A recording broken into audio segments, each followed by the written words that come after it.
If you haven't watched my first tutorial or any others on ProBowtheHand, this is the tool. It has what we call pegs or fingers that hold the ribbon for us. This is like your thumb. It's sort of the middle of the bow. You'll have a loop over here and a loop over here. Depends on which row you put your pegs in as to what size your bow will be. I chose the third row of the larger pegs. There is a smaller peg that goes in this A row, but we're on row D. If you want to buy one of these, it's www.ProBowtheHand.com, or you can get it on Amazon, and I have a link to that in my description. So I'm hoping you can see the entire bow maker. If you want more detail on it, go to my part 1 tutorial. Today I've chosen these 2 ribbons. We're going to make a Christmas type bow. This is gold. It's sort of almost see-through. It's a little translucent. And then the other one is this one. It says Noel, season's greetings, Merry Christmas, Happy Holidays, peace, and so forth. So I'm going to put these on this is my ribbon holder. Whoa, I'm shaking. It's a little heavy for one hand. So this is my ribbon holder. I'm going to put my first roll of ribbon on, and I want to put it on in a certain way. I want it to be on there so that it is coming out, and this roll will turn clockwise. It's coming out on the right hand side, and when I pull on it, this turns clockwise. Then I have my second ribbon, and I wanted to put this one on the first peg. Again, the same way. You want it to turn clockwise, come out from the right hand side. And now I have my 2 ribbons ready to go. There are different ways you could do the 2 ribbons, but the way I'm going to do it is very, very simple. I'm just going to put one on top of the other, and I'm going to match them up. I'm sorry, I got off camera. I'm going to match them up and see if I can get these started out the same. Okay, if you notice, we have no turns, we have no loops, and we're going to start with making a tail, or if you notice I think you can still see my bow, the red and white bow. You see how long the tails are? You know, you can make those now, you can make those later, and I'm going to go ahead and make those now. So I have to decide about how long I want the tail to be, because I want this to be a tree topper. So I'm going to measure out about a yard. And there's 1, 2, 3. I do have a mat that has measurements, but I didn't have it up here. Okay, so look I've got all this to hang down. Now this may not be as big as the red and white, but it will, depending on the size of your tree, of course, you want to make it either bigger like that one or maybe a little smaller. So the first thing we're going to do is get 2 wires. This is actually too big. I have, or too, thick. I think it's an 18 gauge. You'd probably rather have 22, 26, something like that. I think would be better, but this is what I had. The first thing I want to do is find the midpoint as best I can. Doesn't have to be all that precise. Then I want to, what we call, scrunch our ribbon. And I want you to know that this is the top of the bow. When I'm finished and I turn it up like this, this is the top of the bow. And this, of course, is the bottom.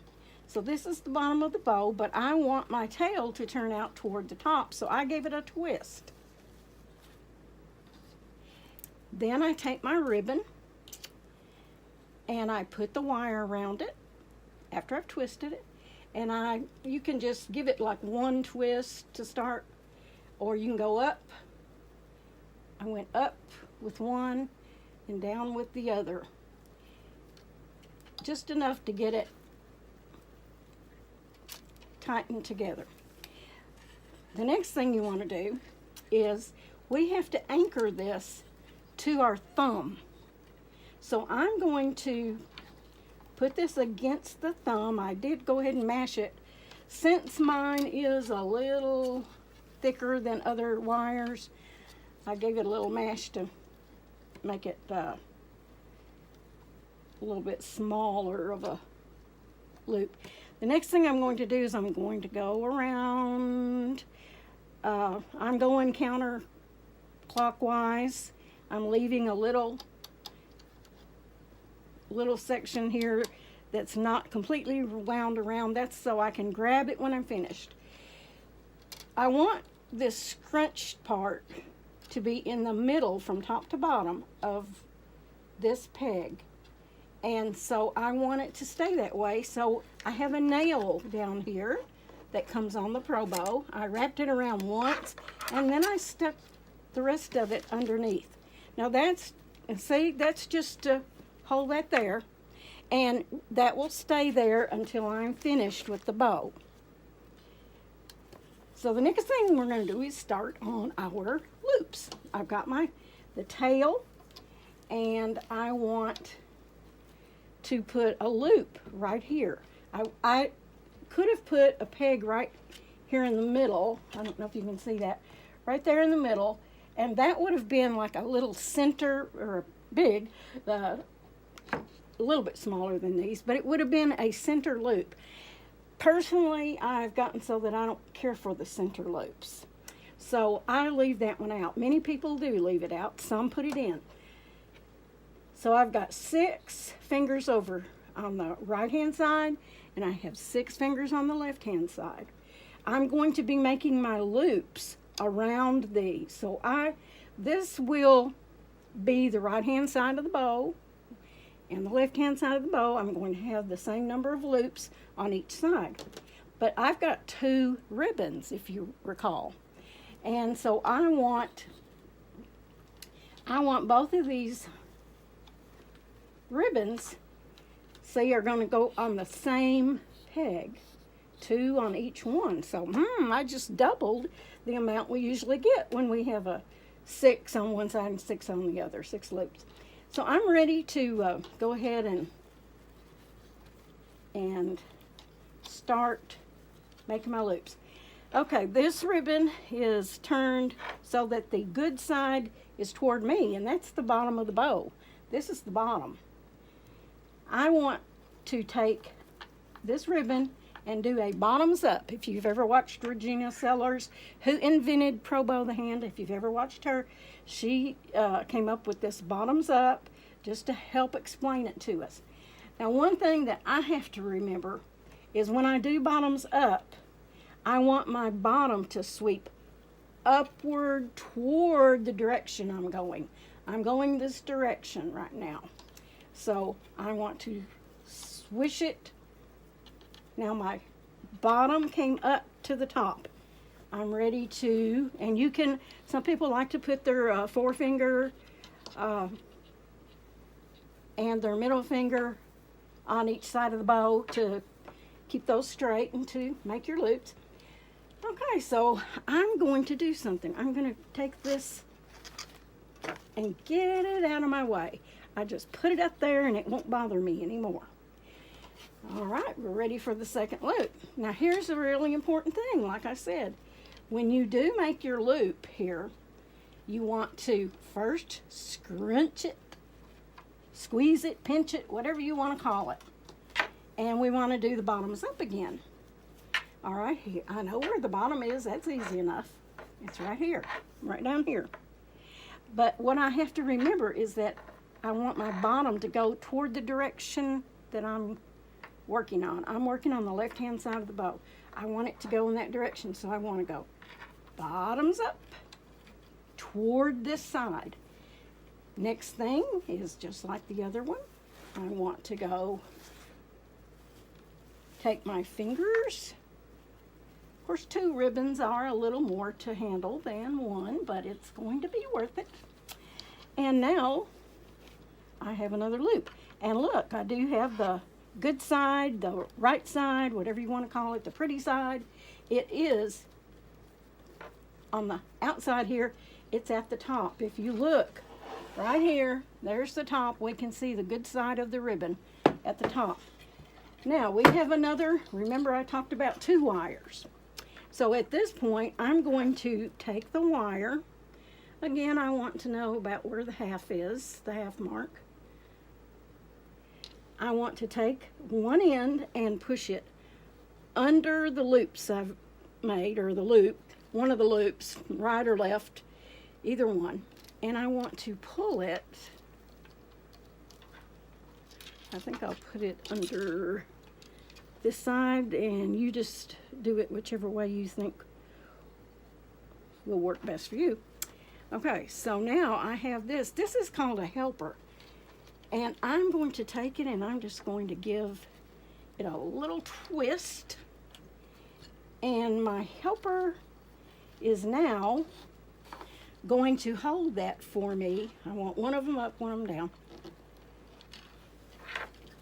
as I'm ready for my next loop. In a minute, you'll see what my helper does, because I want to keep all my scrunchies, all my pinches on top of each other. I want one next to the peg, one out on top of that, and I want it to come out this way. So I'm ready again for my bottoms up. If you look at my ribbons, look at this. Is that not something? Have you ever made a bow by hand and had trouble with the ribbons getting all loopy-looped together? Well, I have many times. If you do it with this method, your ribbons will not wrap around themselves. You don't have to worry about that as long as you do exactly what I'm saying right here. Bottoms up, to me, is very important about the bottoms up. I have to take the bottom of the ribbon, and which way should I go? I'm working on this. This is my next loop, which I should have pointed out. I start here, I make my second loop here, I come back to the right side, make a third loop, go back, well, yes, it is the third loop. Then I come back to this one, I come over here. You're going back and forth. All right, I have the bottom. I need to pinch it and turn it up toward the right. And I'm pretty sure if you don't do that, it seems like that was the problem I had when I first started making these on the ProBow. I knew bottoms up, but you could go 2 different ways with bottoms up. But if you go the direction that you're working on, if you're working on the right-hand side, you want to go bottoms up toward that. If you're working over here, you want to go bottoms up toward this side. Okay, I've got my second loop here, and I'm ready to scrunch again. So I scrunch, and I have my helping hand if I need it, and I'll go ahead and use it. Sometimes I just go up once. I don't even go down on both of them. I just go up. As long as it holds it, look, I can do whatever I need to do. I can go get a pack of crackers and a Coke if I want to, which I usually do, but anyway.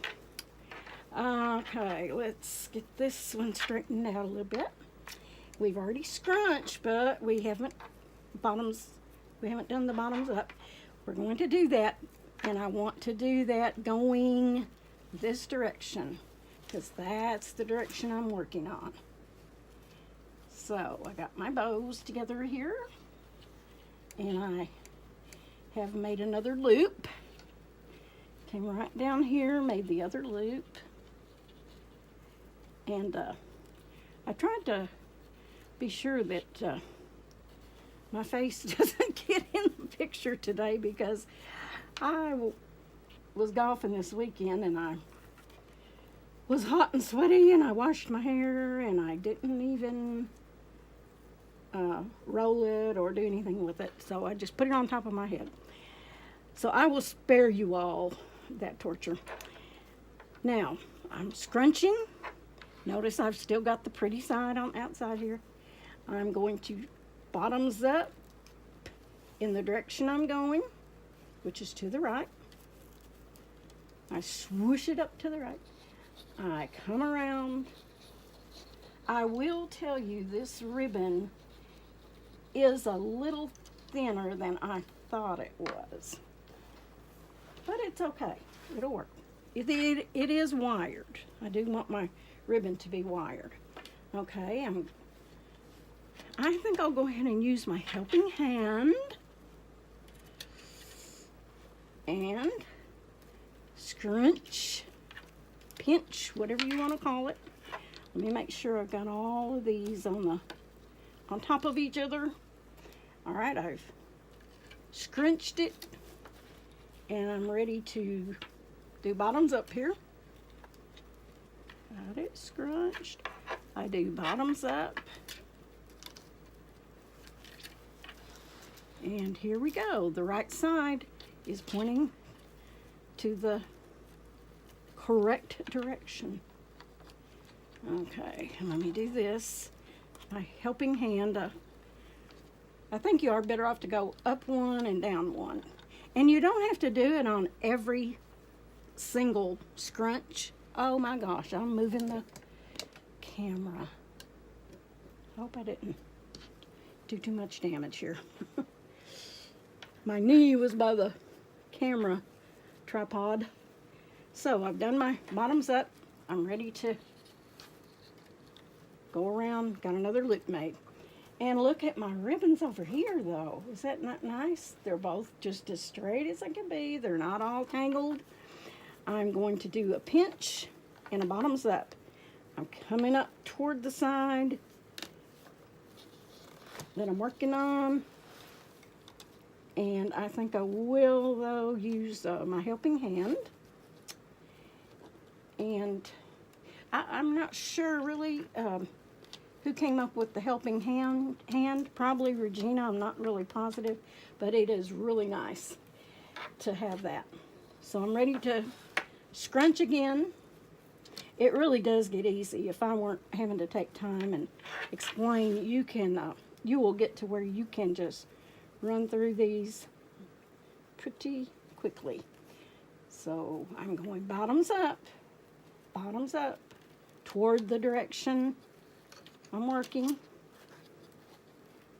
And I did go ahead and use my helping hand. I come around here. I can take my 2 fingers. That sort of straightens the ribbon a little bit and helps guide it. I'm ready for a scrunchie and a bottoms up. And remember, this is the bottom, and I'm going up in this direction. Bottoms up. I think I will go ahead and use my helping hand again. Oh, look at this. Can you believe it? We only have 2 more loops. 2 more loops on each side. And my ribbon is just doing great. It's not tangled. It's not twisted. It will get twisted a little when you're on one side, but as soon as you go to the other side and make another loop, it will be straight again. Okay, we're ready for another scrunchy doodle. Then, let's go. Whoopsie. Okay, we got our scrunch. And I'm going to take the bottom and come up this way. And I'll take my fingers and try to get these ribbons together. And put them around there. Alright, then I scrunch again. Use my helping hand. Do you see how, can you see this? You see how they're all on top of each other? They're not on the bottom, they're not on the top. They're close to the middle. That's what we want. I used my helping hand. So I want my good side up again. So I take the bottom, bring it up to the top. Now it's up here. And I take it around. And I have just made my last loop. Can you believe that? Oh, on the right side. We have one more loop on the left side. Take a wrench. Let me get my helping hand out of the way a little bit. And like I said, this ribbon is a little on the flimsy side, and so I'm having to work with it, but not bad. Okay, so I'm take the bottom and I come up. Let me scrunch again. This ribbon's about to get away from me. Okay. So I've scrunched it, and I took this bottom edge and brought it up, which twists it. If you've done these by hand, you're used to twisting. We are already finished with our last loop. So again, I'm going to use my helping hand. And I'm so proud of my little bow for staying together. Look again, you can see this all comes out like that. And it's about in the middle from top to bottom. Now, you remember how long I made the two tails in the beginning? Well, I want to make two tails at the end. And look at my ribbon. It's just as straight, nice as it can be. So I'm going to measure out with my handy dandy ruler. And I'll measure out about 36 inches. You may want yours to be longer if you are going to put it on a Christmas tree. And I'll just cut that. And ta-da! We have finished making the loops. But we do have one more thing to do. First of all, I've got my helping hand holding it all together. I think I'll even give it a little push to get it as tightly bound as I can. Then I'm going to take this wire that we started out with on the very beginning, and I'll try to straighten that out. And then remember where the other one is? Sorry, I hit the camera again. Hope you guys aren't getting a headache from this. And I just unwrapped that. I just wrapped it once around the nail. So I've got these two ribbons. I'm going to go ahead and wires, ends of the wire. These two come from my helping hand. I'll push those over there a little bit. Okay, this is the ribbon I had on top of the finger. This is did I say ribbon again? This is the wire I had around the nail. So this is really the wire that's going to hold this bow together. They actually both help, but this wire will be the one that you will use, let's say if you want to attach it to something. This will be a very good way to do it, or you might want to, after you get this off, you might put a zip tie around it if you want to hold it a little more securely. But this does a good job. Now watch what I'm doing. I'm just sliding it. And we're done. No, we're not really done, just kidding. But we get to do the fun part now. So I'm going to move my ProBowtheHand over to another table. And I'll bring up my fluff box. Now Regina sells a fluff box, and or you can make your own. She even tells you that. It's just, you just need something with some weight. This is two cutting boards put together. I got them, I don't even remember where, some cutlery store. They weren't very expensive. You can buy a fluff box from her, or you can make your own. I was in such a hurry to use mine that I didn't want to wait for it to be shipped, but I think I am going to still order one from her. But the Fluff box has a hook. It's like a cup holder hook. You know, the little teacups we used to all, some of you may not remember that. And then it has a nail. I really wish I had put my nail up here, and I do need to do that, just put another nail.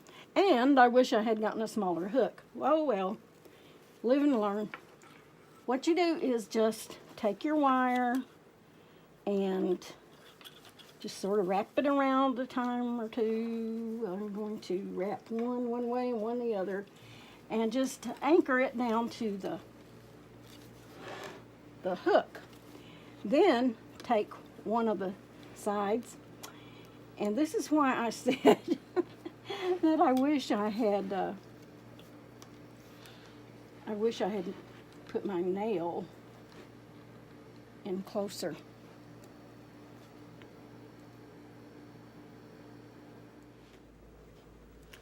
So now you can see I have the wire. I extended it. I went off camera a minute and extended it, and I just wrap it around there a couple of times. Is good enough. Just enough to sort of anchor the bow to the fluff box. Now the fun begins. We fluff. I love to fluff. I just keep fluffing and fluffing. And you can do